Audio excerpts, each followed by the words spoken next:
السلام علیکم ورحمۃ اللہ۔ اللہ سے مانگنے کا طریقہ کیا ہے؟ اللہ سے کیسے مانگا جاتا ہے؟ مانگنے کا طریقہ سیکھیے۔ مانگنے سے پہلے آپ کو ایک درخواست لکھنی پڑے گی اللہ کے سامنے۔ جیسے آپ کسی اسکول کے اندر کسی مدرسے میں آپ داخلہ لینا چاہتے ہیں تو اس سے پہلے آپ کو درخواست جمع کرنی پڑتی ہے۔ اسی طرح آپ کو کسی دفتر میں آپ کو ملازمت کرنی ہے تو اس سے پہلے آپ کو درخواست لکھنی پڑے گی۔ اسی طرح آپ حج کرنے کے لیے جانا چاہتے ہیں تو آپ کو فارم بھرنا پڑے گا، آپ کو درخواست لکھنی پڑے گی۔ ویزا لینا چاہتے ہیں، پاسپورٹ لینا چاہتے ہیں تو آپ کو درخواست لکھنی پڑتی ہے۔ تو اسی طرح اللہ سے مانگنے کے لیے بھی آپ کو درخواست لکھنی پڑے گی۔ اب آپ سوچیں گے کہ وہ درخواست کیا ہے؟ وہ درخواست میں آپ کو بتاتا ہوں۔ درخواست کیا ہے جو آپ کو لکھنی ہے اللہ کے سامنے؟ وہ درخواست ہے صبر اور صلاۃ، نماز اور صبر کرنا۔ یہ ہے اللہ کے سامنے درخواست لکھنا۔ نماز کے ذریعے آپ اللہ کے سامنے درخواست کریں گے، اللہ سے مانگیں گے، اپنی ضرورتوں کو، اللہ کی مدد کو مانگیں گے تو تب اللہ تبارک و تعالیٰ آپ کی مدد کریں گے، آپ کی ضرورتوں کو پورا کریں گے۔ مانگنے سے پہلے آپ کو یہ درخواست لکھنی ہوگی، جیسا کہ اللہ تبارک و تعالیٰ نے قرآن میں فرمایا وَاسْتَعِينُوا بِالصَّبْرِ وَالصَّلَاةِ، اللہ کی مدد مانگو صبر کے ذریعے اور نماز کے ذریعے۔ نماز پڑھ کر اللہ کی مدد حاصل کرو، اپنی ضرورتوں کو اللہ سے مانگو۔ اسلاف کا طریقہ یہی تھا کہ جب بھی کوئی ان کو ضرورت پیش آتی تھی، جب بھی وہ اللہ کی مدد حاصل کرنا چاہتے تھے، کسی پریشانی سے نکلنا چاہتے تھے، اپنی ضرورتوں کو پورا کرنا چاہتے تھے تو وضو کر کے 2 رکعت نفل نماز پڑھ کر اللہ سے مانگتے تھے تو تب اللہ تبارک و تعالیٰ ان کی ضرورتوں کو پورا فرماتے تھے، ان کی مدد کے لیے آتے تھے۔ تو اس سے معلوم ہوا کہ مانگنے کا یہی طریقہ ہے کہ پہلے آپ نماز پڑھو، صبر کرو اللہ کے سامنے تو تب اللہ تبارک و تعالیٰ آپ کی مدد کے لیے آئیں گے، آپ کی مدد فرمائیں گے۔ تو نماز اور صبر یہ اللہ کے سامنے درخواست ہے۔ جب آپ اللہ کے سامنے درخواست پیش کریں گے نماز کی صورت میں، صبر کی صورت میں، تب اللہ تبارک و تعالیٰ آپ کی مدد فرمائیں گے۔ حضرت موسیٰ علیہ السلام کی قوم نے حضرت موسیٰ علیہ السلام سے فرمایا، سورہ اعراف میں آیت نمبر 129 میں ہے، فرماتے ہیں کہ اُوذِينَا مِن قَبْلِ أَن تَأْتِيَنَا وَمِن بَعْدِ مَا جِئْتَنَا، آپ کے آنے سے پہلے بھی ہمیں تکلیف دیا جا رہا تھا، آپ کے آنے کے بعد بھی ہمیں تکلیف دی جا رہی ہے۔ تو حضرت موسیٰ علیہ السلام نے ان سے فرمایا استعینوا باللہ واصبروا، اللہ سے مدد طلب کرو اور صبر کرو۔ تو یہ ہے اللہ کے سامنے درخواست پیش کرنا۔ پھر کیا ہوگا؟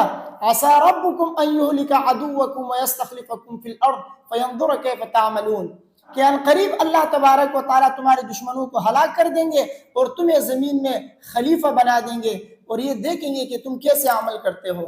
تو بہرحال موسیٰ علیہ السلام کے قوم نے جب موسیٰ علیہ السلام سے شکایت کی کہ آپ کے آنے سے پہلے بھی ہمیں تکلیف دی جا رہی تھی، آپ کے آنے کے بعد بھی تکلیف دی جا رہی ہے، تو موسیٰ علیہ السلام نے یہی فرمایا ان سے کہ اللہ سے مدد طلب کرو اور صبر کرو۔ اسی طرح نبی کریم صلی اللہ علیہ وسلم نے جاتے ہوئے اپنی امت کو یہی ترغیب دی ہے کہ نمازیں پڑھو، نمازوں کو قائم کرو، اللہ کے سامنے گڑ گڑاؤ، نمازیں پڑھو، اللہ سے مدد طلب کرو۔ نبی کریم صلی اللہ علیہ وسلم 23 سال اپنی امت کے لیے روئے ہیں۔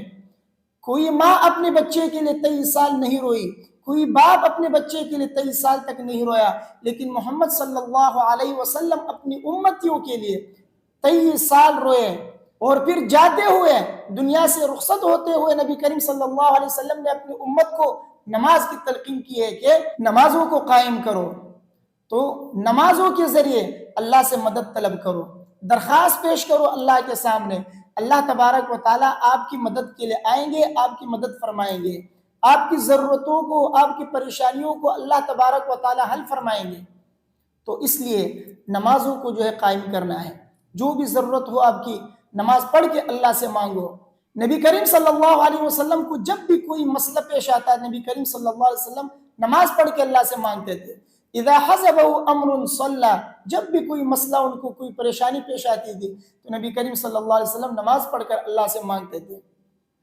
تو ہمیں اور آپ کو بھی چاہیے کہ جب بھی کوئی مسئلہ ہو، اللہ سے مانگنا ہو ہمیں، تو وضو کر کے 2 رکعت نفل پڑھ کے اللہ سے مانگے، اللہ تبارک و تعالیٰ ہماری اور آپ کی مدد فرمائیں گے۔ اسلاف کا طریقہ ہی یہی تھا۔ ہمیں اور آپ کو چاہیے کہ رات کو تہجد کے ٹائم اٹھیں، وضو کریں، 2 رکعت نفل پڑھ کے، کم سے کم 2 رکعت، زیادہ سے زیادہ 8 رکعت آپ پڑھ کے اللہ تبارک و تعالیٰ سے مانگیں۔ اس وقت اللہ تبارک و تعالیٰ آپ کی دعا قبول فرمائیں گے، آپ کی ضرورتوں کو پورا فرمائیں گے، جو بھی پریشانی ہوگی اللہ تبارک و تعالیٰ آپ کی پریشانیوں کو دور فرمائیں گے۔ تہجد کا وقت ایسا وقت ہے کہ اللہ تبارک و تعالیٰ خود آسمانی دنیا پہ اپنی شان کے مطابق نزول فرماتے ہیں اور اعلان کرتے ہیں کہ ہے کوئی پکارنے والا کہ میں اس کی پکار کو سنوں، ہے کوئی مانگنے والا کہ میں اسے عطا کروں، ہے کوئی مغفرت طلب کرنے والا کہ میں اس کی بخشش کروں۔ تو تہجد کا وقت ایک ایسا وقت ہے جس میں اللہ تبارک و تعالیٰ اپنے بندوں کی پکار کو سنتے ہیں، ان کی دعاؤں کو قبول فرماتے ہیں، جو بھی ضرورت ہوتی ہے ان ضرورتوں کو اللہ تبارک و تعالیٰ پورا فرماتے ہیں۔ تو لہٰذا جو بھی اللہ سے مانگنے سے پہلے 2 رکعت آپ نفل نماز پڑھ کے اللہ سے مانگے۔